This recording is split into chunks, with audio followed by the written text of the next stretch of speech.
আল্লাহ আপনাকে জান্নাত দিতে চায়।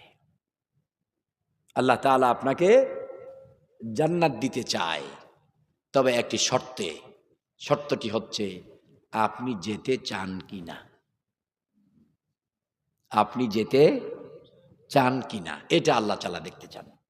শোনেন, আল্লাহ জান্নাত দিলে আটকাবার কেউ নাই, কিন্তু তিনি এমনিতে দিতে চায় না। দিতে চায় আপনাকে জান্নাত, কিন্তু আপনি নিতে কতটা আগ্রহী এটা আল্লাহ তাআলা দেখতে চায়। এই জন্য যার চূড়ান্ত সিদ্ধান্ত, যার জীবন চলার পথেও জান্নাতের পথ, আল কোরআন আর রাসূল সাল্লাল্লাহু আলাইহি ওয়াসাল্লামের আদর্শ, আল্লাহ ওয়াদা করেছেন অবশ্যই তাকে জান্নাত দেব মৃত্যুর পরে, কিন্তু জান্নাতের ওয়ারিস বানাবো মৃত্যুর আগে। উলাইকা হুমুল ওয়ারিসুন আল্লাযীনা ইয়ারিসুনাল ফিরদাউস হুম ফিহা খালিদুন। তো এখন আপনাদের কাছে প্রশ্ন, আপনারা কি জান্নাতে যেতে চান? সত্যি কি যেতে চান? কারা কারা যেতে চান? দো হাত তুলে একটা তাকবীর দিয়ে দেখিয়ে দেন। জান্নাতে যেতে চান? আলহামদুলিল্লাহ। ভাই, আমি এসেছি, আমি তো কুমিল্লা থেকে ঢাকা হয়ে এসেছি। এখানে ওই যে খালপাড়ের মোড়, এই খালপাড়ের মোড় থেকে কোন দিকে আসলাম? উত্তর দিকে, তারাকান্দি আসার জন্যে। আচ্ছা, দক্ষিণ দিকে 10 কিলো পরে বা একটা জায়গার নাম বলেন। দক্ষিণ দিকে, উত্তর থেকে তো আমি আসছি উত্তর দিকে, তাহলে এর উত্তরে একটা জায়গার নাম বলেন 10 কিলো পরে। হ্যাঁ, পাকুন্দিয়া। এখন আপনি তারাকান্দি থেকে সিদ্ধান্ত নিয়েছেন পাকুন্দিয়াতে যাবেন।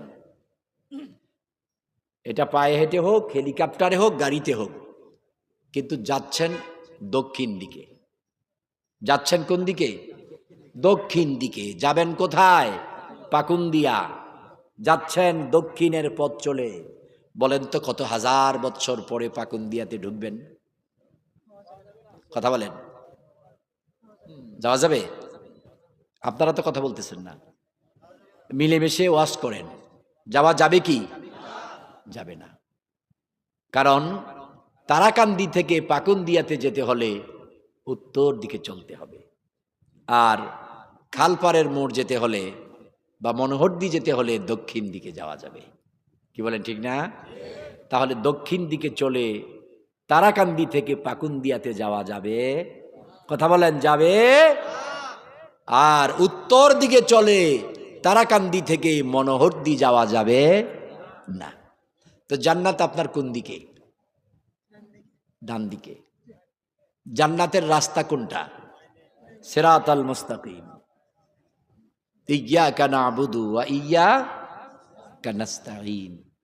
আপনি মুখে বলতেছেন জান্নাতে যেতে চাই, কিন্তু চলতেছেন রাম আর বাম জাহান্নামের পথে। তো আল্লাহ তো বললেন জান্নাত দেব তাকে যে যেতে চায়। যে কি করে? যেতে চায়। জান্নাতের আশা করলেন ওমর ইবনুল খাত্তাব রাদিয়াল্লাহু তাআলা, জান্নাতের আশা করলেন সিদ্দিক আকবর আবু বকর ইবনে কুহাফা।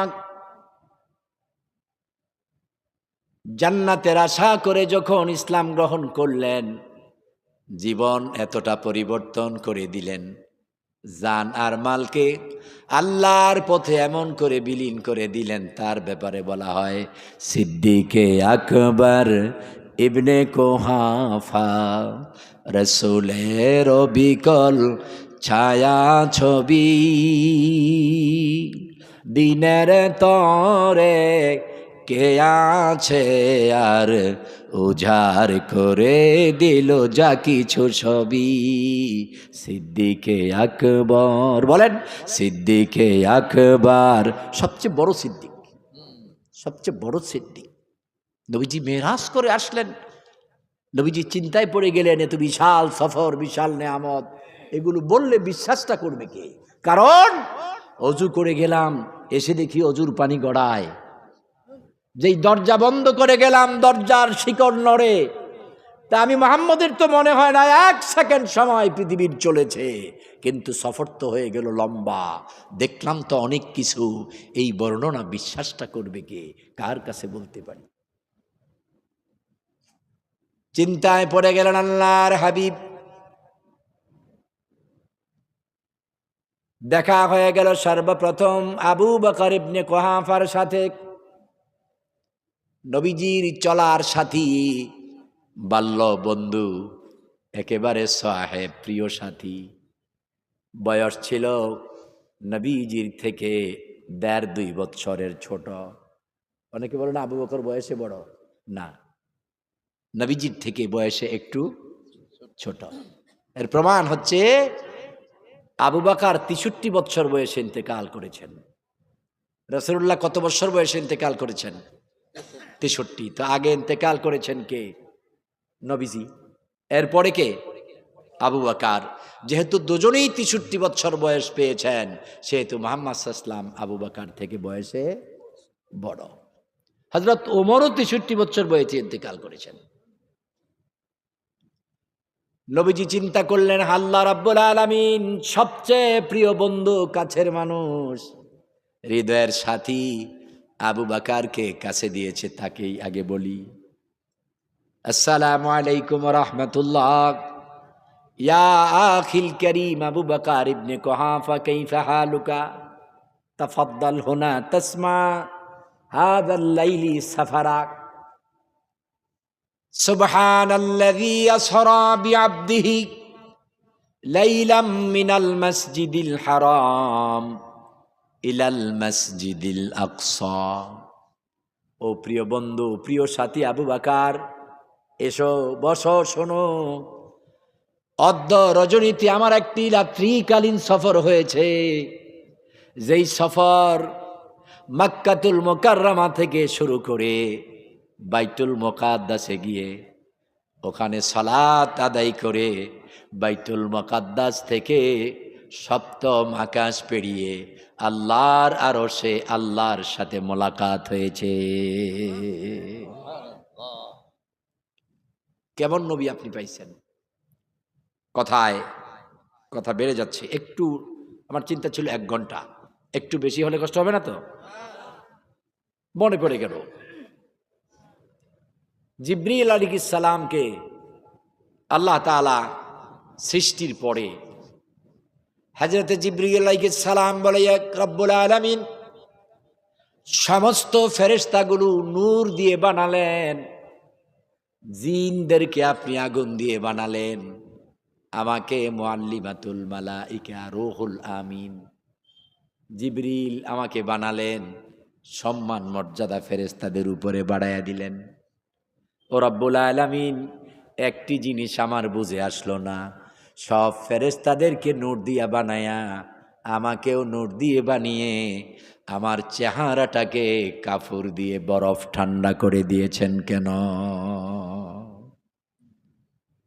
সব ফেরেশতাদেরকে চেহারাটা নূর দিয়ে বানালেন, কিন্তু জিবরিলের চেহারাটা বানালেন কি দিয়ে? কাফুর, বরফ জাতীয় ঠান্ডা পদার্থ, যার কারণে জিবরিলের চেহারাটা সবসময় আইস হয়ে থাকতো, বরফ হয়ে থাকতো। আপনি ডিপ ফ্রিজ থেকে কোনো কিছু বের করলে ওটা যেমন ঠান্ডা, জিবরিলের চেহারাটা সবসময় এমন ঠান্ডা। সুবহানাল্লাহ। বললেন, আল্লাহ আমাকে এমন করে আপনি কেন বানালেন, কারণটা কি? আল্লাহ রাব্বুল আলামিন বললেন, জিবরিল তোমার চেহারাটা কাফুর দিয়ে বানানোর ঠান্ডা করার কারণ আছে, কারণ যা আমি আজকে বলবো না রে জিবরিল। যেই কারণে, যেই জন্যে তোমার চেহারাটা ঠান্ডা, জিলদান বরফ করে শীতান ঠান্ডা করে দিয়েছি, ওটা ওই দিন বলবো যেদিন এই চেহারাটা কাজে লাগে। জিবরিল অপেক্ষায় থাকলেন কোন দিন এই চেহারাটা ঠান্ডার কাজে লাগবে, আর আল্লাহ তাআলা তার জবাব দেবেন। প্রিয় নবী আমার বাইতুল্লাহ ঘুমিয়ে আছেন, উম্মে হামির ঘরে হাতিম নামক জায়গায়, ফুফি আম্মার ঘর। আল্লাহ বললেন, জিবরিল যাও আমার নবীকে সালাম দাও আর আমার নবীকে শোনায়া দাও, সুবহানাল্লাযী আসরা বিআবদিহি লাইলাম মিনাল মসজিদিল হারাম। এখানে আল্লাহ তাআলা বললেন আবদান, আর সূরা ফাতিহাতে বলেন ইয়াকা না'বুদ। কি বললেন? ইয়াকা না'বুদ। আর এখানে বললেন আবদিহি।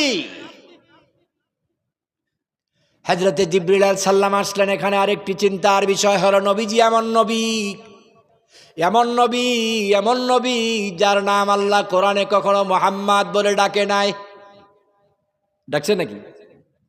আহম্মদ বলে ডাকে নাই। এক এক সময় এক এক উপাধি দিয়েছেন। আমার আপনার নবীকে কখনো নাম ধরে মুহাম্মদ বলে ডাকে নাই।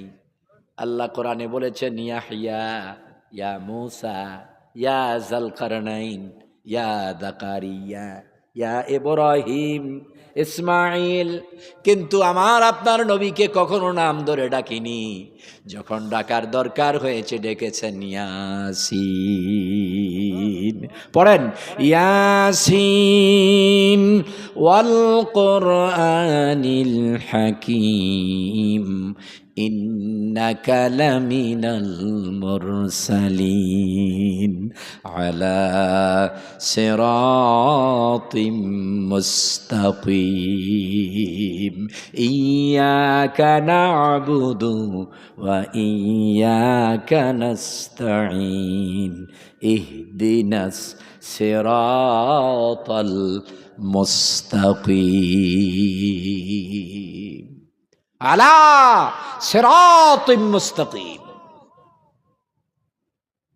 আবার যখন নবীকে ডাকার দরকার হইল, নবী ঘুমিয়ে আছেন। এই যে আমার আগে কথা বলেছেন আমার ভাই মোহতারাম রফিকুল ইসলাম সাহেব হাফিজাহুল্লাহ, সালাতের কথা বলেছেন, বলেছেন না? কিন্তু আল্লাহ রাব্বুল আলামিন আপনার থেকে শুধু 5 ওয়াক্ত সালাতই চায় না, অতিরিক্ত আরো চায় না, চায় না? নবীজি এশার সালাত পরে ঘুমিয়ে আছেন, সারাদিন ক্লান্ত, দিন কায়েমের জন্যে ইসলামী জামাতের দাওয়াতের কাজ করেছেন, পাথরের আঘাত খেয়েছেন, রক্ত ঝরেছে, খেয়ে না খেয়ে ক্লান্ত পরিশ্রান্ত রক্তাক্ত নবী ক্ষুধা নিয়ে এশার সালাত পড়ে ঘুমিয়ে গেছেন। ঘুমটা একটু লম্বা হয়ে গেছে, মধ্যরাত হয়ে গেছে।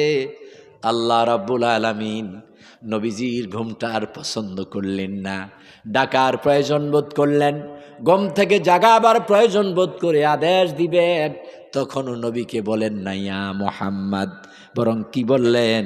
ইয়া আইয়ুহাল মুজাম্মিল, ইয়া আইয়ুহাল মুদ্দাথির।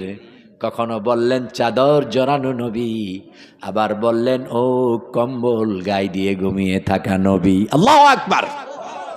নাম ধরে ডাকে নাই। তামার ভাই সালাতের কথা বললেন, আল্লাহ বললেন চাদর ঝরানো কম্বল জড়ানো নবী, আপনি আসার সালাত পরে ক্লান্ত ক্ষুধার্ত ঘুমিয়ে আছেন, মধ্যরাত হয়ে গেছে, রাত্রিতে লম্বা সময় আপনি ঘুমাবেন, এইটা আমি আল্লাহর পছন্দ না নবী। কুমিল লাইল, ঘুম থেকে কম্বল ছেড়ে দেন, চাদর ছেড়ে দেন, কম দাঁড়ান, ওঠেন, রাত্রি জাগরণ করেন। নবী দাঁড়িয়ে গেলেন, চিন্তা করতে লাগলেন, রাত্রে দাঁড়িয়ে থাকবো কতক্ষণ, রাত্র জাগ্রত থাকবো, দাঁড়িয়ে থাকবো। মনে মনে ভাবতেছেন, কথা বলে, কোরআন মানে কি? আল্লাহর সাথে কথোপকথন। নবী কথা বলতেছেন আল্লাহর সাথে। আল্লাহ বলতেছেন কুমিল লাইল, দাঁড়াও, জাগ্রত থাকো, রাত্রি জাগরণ করো। নবীজি মনে মনে চিন্তা করতেছে, আল্লাহ ওকে ওকে, রাত্রি জাগরণ করব, কিন্তু কতক্ষণ জাগবো, কতক্ষণ? এবার নবীজির মনের কথা বুঝেন কে? আওয়াজ তো নাই। নবীর মনের কথা বুঝে কে? দুই হাত উঁচু করে আসমানের দিকে সাক্ষী দিয়ে আওয়াজ করেন, আপনার আমার মনের কথা বুঝে কে? আল্লাহ নবীর মনের কথা বুঝলেন। আল্লাহ বললেন নিসফাহু আও ইনকিস আও জিদ আলাই। নিসফাহু মধ্যরাত, যদি না পারেন আর একটু কম। নবী কয়, মনে মনে বলতেছেন আল্লাহ পারবো না কেন? আপনার জন্য সারা রাত দাঁড়িয়ে থাকতে পারবো। সুবহানাল্লাহ। আপনার জন্য সারা রাত দাঁড়িয়ে থাকতে পারবো। আল্লাহ বললেন, না না, সারা রাত দাঁড়ায় থাকা লাগবে না। আউজিদা আলাই, যদি পারেন মধ্যরাতের চাইতে আর একটু বেশি জাগ্রত থাকেন, সারা রাত থাকা লাগবে না। কারণ হলো আল্লাহ রাব্বুল আলামিন আর এক জায়গায় বললেন, ওয়াজআলনান নাহারা মাশা ওয়াজআলনাল লাইলা লিবাসা। দিনকে দিয়েছি চলার জন্যে, আর রাত্রিকে দিয়েছি পোশাক স্বরূপ। অতএব সারা রাত জাগতে হবে না, কিছুক্ষণ ঘুমান, এরপরে জাগেন। পারলে অর্ধেক রাতের একটু বেশি দাঁড়িয়ে থাকেন। সুবহানাল্লাহ। কে বলতেছেন? কে বলতেছেন? আওয়াজ হয় না। কে বলতেছেন? ক্লান্ত হয়ে গেছেন মনে হয়। কাকে বলতেছেন? মুহাম্মদ সাল্লাল্লাহু আলাইহি ওয়াসাল্লাম। ক্লান্ত তো আমি হতে পারি, কারণ কালকে রাতে প্রোগ্রাম শেষ করে আবার বুড়িচং কুমিল্লায়, আবার দিনের বেলায় সেই বাংলাদেশের ঐতিহ্যবাহী শিক্ষা প্রতিষ্ঠান ধামতি, ওই ধামতিতে মাইক ছেড়েছি আনুমানিক 11:30টায়। কোনো রকম এসে গোসলেরও সুযোগ হয় নাই, 4টা খেয়ে রওনা করেছি আপনার জোহরের সময়। আস্তে আস্তে এখানে হয়ে গেছে প্রায় এসা। ক্লান্তি তো আমার না হওয়ার কথা। আপনারা ক্লান্ত নাকি? না আমার চেয়ে বেশি ক্লান্ত? আল্লাহ রাব্বুল আলামিন বললেন, প্রিয় নবী আমার, কম্বলওয়ালা নবী, চাদরওয়ালা নবী, আপনি মধ্যরাতের চাইতে পারলে একটু বেশি জাগ্রত থাকেন, দাঁড়িয়ে থাকেন। আমার দেশে কিয়াম নিয়ে ঝগড়া হয়। এক দল বলে কিয়াম করা লাগবে, আর এক দল বলে কিয়াম করা লাগবে না। আসেনি আপনাদের এলাকায়? হ্যাঁ, আল্লাহর নবী, আল্লাহ বললেন, নবী আপনি কিয়াম করেন, অবশ্যই আপনাকে কিয়াম করা লাগবে, কিয়াম করা ফরজ। কিয়াম করতেই হবে, কিয়াম না করলে পরে কাফের হয়ে যাবে।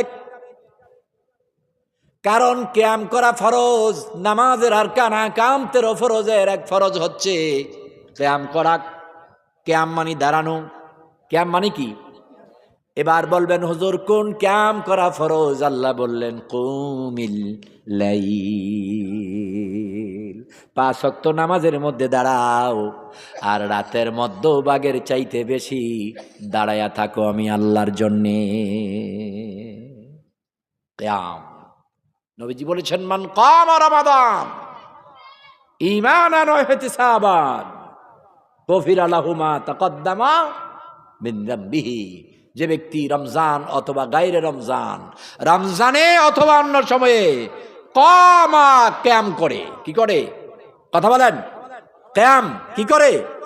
কিয়াম, এই কিয়াম মানে হচ্ছে রাতে তাহাজ্জুদের সালাত আদায় করে। কথা বুঝতে পেরেছেন? আপনার কিয়ামে আনামি সালামু আলাইকা না, কিয়াম হচ্ছে রাতে তাহাজ্জুদের সালাত লম্বা দাঁড়িয়ে আদায় করা, আর সব নামাজ দাঁড়ায় পড়া, এইটা হচ্ছে কিয়াম। কথা বুঝতে পেরেছেন কি না বুঝেন নাই? নবীজি বললেন, রব্বুল আলামিন, ঠিক আছে মধ্যরাতের বেশি দাঁড়ালাম, কিয়াম করব আপনার জন্যে, কিন্তু দাঁড়াই থাকবো না, আর কিছু করব। আল্লাহ রাব্বুল আলামিন নবীর হৃদয়ের কথা বুঝলেন। এরপরে জবাব দিচ্ছেন, নবী আমার, শুধু দাঁড়ায়া থাকবেন না, জাগ্রত থাকবেন না, অজু করে দাঁড়িয়ে যাবেন, দাঁড়িয়ে চুপ করে থাকবেন না গো নবীজি। ওয়ারাত্তিলিল কুরআনা তারতিলা, পড়েন, ওয়ারাত্তিলিল কুরআনা তারতিলা। নবী গো আমার, দাঁড়ায়া দাঁড়ায়া তার তিলের সাথে কোরআন তেলাওয়াত করে, সালাত আদায় করেন। এই জন্য আল্লাহ রাব্বুল আলামিন এই আয়াতের তাফসীর করতে গিয়ে আল্লাহ নিজে তাফসীর করতেছেন আরেক সূরায়, আরেক আয়াতে, ফাতাহাজ্জাত বিহি নাফিলাতান লাক আসা আইয়াবআসা রব্বুকা মাকামাম মাহমুদা। ও নবী, তাহাজ্জুদের সালাত আদায় করেন। আপনি আর আপনার উম্মত যারা তাহাজ্জুদ পড়বে, রাতের কিয়াম করবে, আমি আল্লাহ তাদেরকে মাকামে মাহমুদ দান করে দেব। তাহলে শুধু নামাজ না, রাতে কথা বলে না, তাহাজ্জুদ, রাতের কিয়াম। দেখি আজকার থেকে কার কার আশা আছে যে রাতে তাহাজ্জুদ পড়বো ইনশাআল্লাহ। আল্লাহু আকবার, আল্লাহু আকবার। আল্লাহ কবুল করুন বলি আমিন, আল্লাহ মঞ্জুর করুন বলি আমিন। তাহলে প্রিয় ভাইয়ের আমার বলতেছিলাম, আল্লাহ মুজাম্মিল, মুদ্দাথির, ইয়াসিন, তাহা বিভিন্ন নামে ডাকলেন, নবীকে নাম ধরে ডাকে নাই। এবার জিব্রাইলকে বললেন, জিব্রাইল যা, আমার নবী ঘুমায় আছে হাতিম নামক জায়গায়, কাবার কিনারায়। আমার নবীরে গিয়া ডাক দে, আমার নবীরে ঘুম থেকে জাগায়া শোনায়া দে, সুবহানাল্লাযী আসরা বিআবদিহি লাইলাম মিনাল মাসজিদিল হারাম। হযরতে জিবরাইল আলাইহিস সালাম আসলেন, এসে দেখলেন আমার নবী ঘুমন্ত, বিভোর ঘুমে নিমজ্জিত, চিন্তায় পড়ে গেলেন। আল্লাহ তো নবীরে কোথাও কোরআনে নাম ধরে ডাক দেয় নাই। আল্লাহ কোথাও বলছেন তাহা, কোথাও বলছেন মুদ্দাথির, কোথাও মুজাম্মিল, কোথাও ইয়াসিন। নবী ঘুমন্ত, আমি জিবরাইল কি নাম ধরে নবীকে ডাকবো? আমি কি ইয়া আইয়ুহান নবী, ইয়া আইয়ুহার রাসূল কি বলে আমি ডাকবো? আমার এই ডাকটা যদি নবীজি পছন্দ না করে, আল্লাহ পছন্দ না করে, আমি জিব্রাইল বরবাদ হয়ে যাব। অতএব আল্লাহর কাছে জিজ্ঞেস করে নেই, নবীকে কিভাবে ঘুম থেকে জাগাবো। নবী নবী নবী শুধু, নবী নবী নবী শুধু, নাম শুনি কানে তারে, দেখেব কেমনে তারে, পাইব কেমনে তারে, দেখেব কেমনে তারে, পাইব কেমনে। নবী দেখার আশা আছে না নাই? কার কার আছে দেখি আল্লাহু আকবার। নবী আল্লাহ যেন দেখায় দেয়, বলেন আমিন। নবীর ভালোবাসাই তো নাই, নবীর দূরত্ব নাই, তো দেখবেন কি করে? প্রিয় ভাইয়েরা আমার, এবার জিবরাইল আলাইহিস সালাম চিন্তায় পড়ে গেলেন। আল্লাহ রব্বুল আলামিনকে বললেন, রব্বুল আলামিন আপনার নবীকে ঘুম থেকে জাগাবো, কিভাবে জাগাবো আপনি বলে দেন। কারণ আমার জাগানো যদি আপনার পছন্দ না হয়, ডাক দিলে পরে কি নাম দিয়া দেব, কোন কথা বলে ডাক দেব? আল্লাহ বলেন, জিবরাইল সাহস তো তোর কম না, আমি আল্লাহ নবীরে কোথাও নাম ধরে ডাক দেই নাই, তুই নাম ধরে ডাক দিবি, নবীরে তুই ডাক দিবি, আওয়াজ দিবি, ধাক্কা দিবি, এই সাহস কোথায় পেলি জিবরাইল? জিবরাইল বলে, রব্বুল আলামিন তাহলে অপেক্ষা করব। বলে, না না, অপেক্ষা করা যাবে না, কারণ আমি নবীকে আমার আরশ পর্যন্ত এনে আমার দিদার দেব, এই জন্য আমি আল্লাহ রব্বুল আলামিন অপেক্ষায় অপেক্ষমান। অতএব দেরি করা যাবে না, নবীকে জাগাও। জিবরাইল বলে, আল্লাহ কিভাবে জাগাবো, কি নাম ধরে ডাক দিব, কিভাবে বলবো? আল্লাহ বলে, জিবরাইল নবীরে নাম ধরে ডাকবি, স্পর্ধা পাইলি কই, এই সাহস পাইলি কই? আলহামদুলিল্লাহ, ওয়াহদিকুমুল্লাহ। এই সাহস তুমি কোথায় পেলি? স্পর্ধা তোমার কত বড়? নবীকে নাম ধরে ডাকবে অথবা আওয়াজ করবে। জিবরিল বলে, রাব্বুল আলামিন তাহলে কিভাবে ডাকবো, কি করব? আল্লাহ রাব্বুল আলামিন বলে, জিবরিল তোমার একটি প্রশ্নের জবাব হাজার হাজার লক্ষ বছর হয়ে গেছে, জবাবটা পাও নাই। বলে, না মিয়া রব, এটা আমারও মনে আছে, একটা প্রশ্ন করেছিলাম, জবাবটা লক্ষ বছর পার হয়ে গেছে, পাই নাই। বলেন তো দেখি প্রশ্নটা কি? জিবরাইল প্রশ্ন করেছিল, আমার চেহারাটা বরফ দিয়া কাফুর দিয়া কেন বানালেন? এই প্রশ্নের জবাবটা পাই নাই। আমার আল্লাহ বলেন, জিবরাইল সময় হলে জবাব দিব বলেছিলাম, এখন সময় হয়ে গেছে। চেহারাটা এই জন্য কাফুর দিয়া বানাইছি, তুই জিবরাইল রে বানাইবার আগে আমার নবী বানাইছি। আল্লাহু আকবার। তুই জিবরাইল রে বানার আগে আমার নবী বানাইছি, আর তোরে বানাইবার আগে আমার নবীরে মেরাজ করাইব সিদ্ধান্ত নিছি। মেরাজের চিত্রটা আমি আল্লাহ নকশা করে আরো সে রাইখা দিছি। আমার নবী ঘুমায়া থাকবে, তুই গিয়া নবীরে ডাকবি। তখনই আমি চিন্তা করছি তুই কেমনে ডাকবি, কেমনে ঘুম থেকে জাগাবি। এই জন্য আমি তোর বানাইবার সময় তোর চেহারাটা কাপড় দিয়া বানাইছি। আমার নবী পা ফাঁকা করে ঘুমিয়ে আছে, তোর চেহারাটা জমিনের মধ্যে লাগাইয়া আমার নবীর দুইটা পা মোবারক আস্তে আস্তে করে চাপাইয়া তোর ঠান্ডা গালের মধ্যে লাগাইয়া দিলে ঠান্ডা বরফের স্পর্শে আমার নবীর ঘুম ভাঙবে। তোর এইভাবে নবীকে জাগাইবার জন্য তুই জিবরাইলের চেহারা কাপড় দিয়া বানাইছি। তোমার মন যদি দিতে হয় আমার নবীকে দিও, তুমি ভালো যদি বাসতে চাও আমার নবীকে বাসো। বলেন, তুমি ভালো যদি বাসতে হয় আমার নবীকে বাসো। মনের কষ্ট যাতনা, মনের দুঃখ বেদনা যখন সইতে পারবে না, মনের কষ্ট যাতনা যখন সইতে পারবে না, তখন একলা বসে নবীর নামে, একলা বসে নবীর নামে, মন বরিয়া নবীর নামে দুরুদ পড়িও। তোমার মন যদি দিতে হয় আমার নবীকে দিও। সবচেয়ে ভালো বেশি কাকে বাসবেন? রাসূলের বিধান মানিবে যখন আল্লাহ হবে তোমাদের আপন।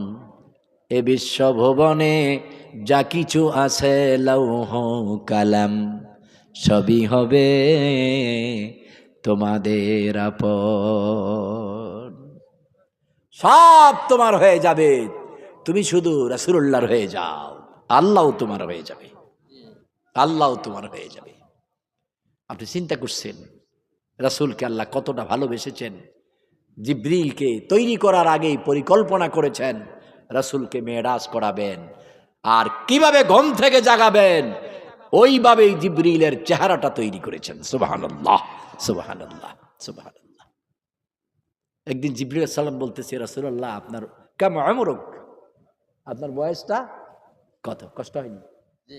কষ্ট হচ্ছে না? আপনার বয়সটা কত? নবীজি মুস্কি মুস্কি হাসতেছে, জিবরিল তোমার বয়স কত? এই জিবরিল কাম উমরুকা, তোমার বয়স কত? জিবরিল বলে, রাসূলুল্লাহ সকলে পড়েন সাল্লাল্লাহু আলাইহি ওয়াসাল্লাম। নবী হে, ও নবী আমার, আরশের মধ্যে একটা তারকা দেখতাম খুব প্রজ্বলিত, খুব আলোকিত। ওই তারকাটা ৭০,০০০ বছর পরে একবার দেখতাম। কত হাজার? ৭০,০০০ আলফান, ৭০,০০০ বছর পরে একবার দেখতাম। নবী গো, ওই তারকাটা আমার জীবনে ৭০,০০০ বার দেখেছি। সুবহানাল্লাহ কয় না? ৭০,০০০ বার দেখেছি, তবে আমার বয়স কত আমি জানি না। নবীজি বললেন, ৭০,০০০ বছর পরে পরে দেখেছ, আবার দেখার সময় হইছে কি? সুবহানাল্লাহ, আবার দেখার সময় হইছে কি? জিবরিল বলে, রাসূলুল্লাহ সবসময় ৭০,০০০ বছর পরে দেখতাম, এবার সর্বশেষ ৭০,০০০ বছর পার হইয়া ৫২ বছর হইয়া গেছে, এখনো দেখি না। কথা বুঝেন নাই? ৭০,০০০ পরে একবার দেখতাম, এবার ৭০,০০০ বছর পার হইয়া গেছে, কিন্তু ৫২ বছর বেশি হইয়া গেল, ওই তারকাটা আর দেখি না আসমানে। আমার নবী বলে, জিবরাইল তারা,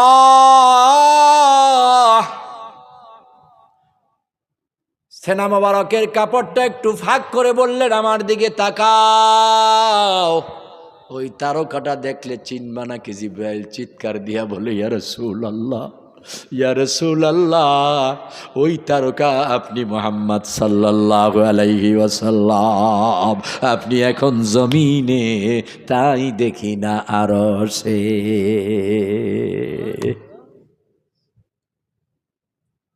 আল্লাহু আকবার, আল্লাহু আকবার। এমন নবী, সে নবীকে আল্লাহ বলতেছেন আবদিহি লাইলাম মিনাল মসজিদিল হারাম। আমার এক বান্দা, আমার এক গোলাম, আমার এক দাসকে রাত্রিকালীন সফর দিয়েছি। কোরআনে কখনো নাম বলে নাই, মোহাম্মদ বলে কখনো ডাকে নাই, কিন্তু মেরাজ দিতে গিয়া আব্দুন কথা বললেন। আবদিহি, এখানে আবদিহিকে রাসূল। কারণ হলো ঈসা নবীর উম্মতেরা বলছে ঈসা ইবনুল্লাহ, বলে নাই? খ্রিস্টানেরা বলছে ওজাইর ইবনুল্লাহ। মোহাম্মদ নবীর উম্মতেরা চিন্তা করতে পারে মোহাম্মদও আল্লাহর কেউ, আল্লাহর আপন, আল্লাহর পুত্র, আল্লাহর ভাই বন্ধু, কারণ মেরাজ করাইছে। আমার আল্লাহ কয় উম্মতে মোহাম্মদ শোনো, তোমাদেরকে জানাইয়া দিলাম আমি আল্লাহর কাছে নবীদের জন্যে, রাসূলদের জন্যে, বান্দাদের জন্যে সবচেয়ে প্রিয় শব্দটা হলো আব্দুন। তারা আমার গোলামি করবে, এর চাইতে প্রিয় কিছু আমার কাছে নাই। ইয়াকা না'বুদু ওয়া ইয়াকা নাস্তাঈন। তারা সব জায়গায়, সব ক্ষেত্রে, সব কাজে সারাক্ষণ আমি আল্লাহর গোলামি করবে। কার? জোরে বলেন কার? আমরা তো আল্লাহর গোলামি করি, কি বলেন করি না? সব জায়গায় আল্লাহ মানি কি না? মানেন তো? আমরা নামাজে মানি, সমাজে মানি না। আপনার মসজিদের ইমাম সাহেব কি মশিউর ভাই? ইমাম অত্যন্ত ভালো মানুষ, নম্র মানুষ, ভদ্র মানুষ, ভালো আলেম না? ভালো না? রাখবেন না তাড়াই দেবেন? রাখবেন? আওয়াজ নাই তো, রাখবেন? আপনার মশিউর সাহেব যদি সকাল বেলা ফজরের আগে বলে, ও তারা কান্দির মুসল্লিরা, আজকের থেকে ফজরের নামাজ পড়াবো 3 রাকাত আর মাগরিব পড়াবো 2 রাকাত, তাও তো আপনারা মানবেন? ইমাম সাহেব বলছে মানবেন না, তাহলে কি করবেন? প্রতিবাদ করবেন না? না, চলবে না। 3 রাকাত ফজর, 2 রাকাত মাগরিব হবে না, হবে না, কারণ এটা আল্লাহর বিধান না, রাসূলের বিধান না। আপনার কথা আমরা মানব না, কথা মানব কার? আপনার পীর সাহেব যদি বলে তাহলে তো মানবেন। আপনার ইমাম সাহেবকে মানবেন না, পীর সাহেব বললেও মানবেন না। রাষ্ট্রপ্রধান যদি বলে মাগরিব হবে 2, ফজর হবে 3, তাহলে তো মানবেন। কাউকেই মানবেন না, কারণ আল্লাহকে অমান্য করে আর কাউকে মানা, কথা বলে না, আল্লাহকে অমান্য করে আর কাউকে মানা। ও মা বোনেরা, লা ইতাআতি ইল্লা বিমাসিয়াতিল্লাহ, আল্লাহরে অমান্য করে কাউরে মানা যায় না। অতএব মসজিদে গিয়ে বলবেন ইমামের মাতাব্বরি চলবে না, আল্লাহর বিরুদ্ধে। খতিবের কথা বলবো না, পীর সাহেবের কথা মানবো না, মাযহাব তরিকা রাষ্ট্রপ্রধানের কথা মানবো না। কথা মানবো কার? মসজিদে কথা মানবো কার? মসজিদে বিধান মানবো কার? মসজিদে নেতা মানবো কারে? মুহাম্মদ সাল্লাল্লাহু আলাইহি ওয়াসাল্লামের। এরপরে যদি ইমাম বলে না 3 রাকাতই ফজর পড়া লাগবে, 2 রাকাত মাগরিব পড়া লাগবে, এবার এক ভাই বলল তাড়াইয়া দেবেন, সবাই বলবেন ভাই মশিউর সসম্মানে চলে যান, আগামী দিন থেকে আর এখানে থাইকেন না। কি বলেন, ঠিকই না? এবার আপনার ইমাম যদি বলে বলেন কি মিয়া চলে যাব, যাব না, থাকবো, শুধু মাগরিব 2 রাকাত পড়াবো না, রুকু হবে 2টা, সেজদা হবে 1টা। রুকু কয়টা? সেজদা? আপনি বলবেন হুজুর না গেলে তখন পিটাইয়া ভাগামো, জিন বাহিনী লাগামো, যুবকদেরকে রাত্রে লাগামো। কারণ আপনার আইন দিয়া মসজিদ চলবে না, আপনার কথা দিয়া মসজিদ চলবে না, নামাজ চলবে না, রোজা চলবে না। মসজিদ চলবে একমাত্র শুধুমাত্র কেবলমাত্র ইয়াকা নাবুদু ওয়া ইয়াকা নাস্তাইন, একমাত্র আল্লাহর আনুগত্যে, আল্লাহর হুকুমে মসজিদ চলবে। কার হুকুম? জোরে বলেন কার? এবার আপনাদের কাছে আমার প্রশ্ন, মসজিদে আল্লাহর হুকুম চলবে কেন? যদি মসজিদে আল্লাহর হুকুম চলে, ইমামের হুকুম চলবে না, খতিবের হুকুম চলবে না, আজকের দোয়াগিরের হুকুম চলবে না, রাষ্ট্রপ্রধানের হুকুম চলবে না, পীর সাহেবের হুকুম চলবে না, মসজিদে হুকুম চলবে কার? আনুগত্য করবেন কার? তাহলে মসজিদে কেন আনুগত্য করবেন আল্লাহর? মসজিদের মালিক হলো আল্লাহ। আপনার মালিককে? আপনার মালিককে। তাহলে মসজিদে যদি মানা লাগে আল্লাহ, ব্যবসা বাণিজ্যে, ঘরে, সমাজে, রাষ্ট্রে আল্লাহরে কেন মানা লাগবে না?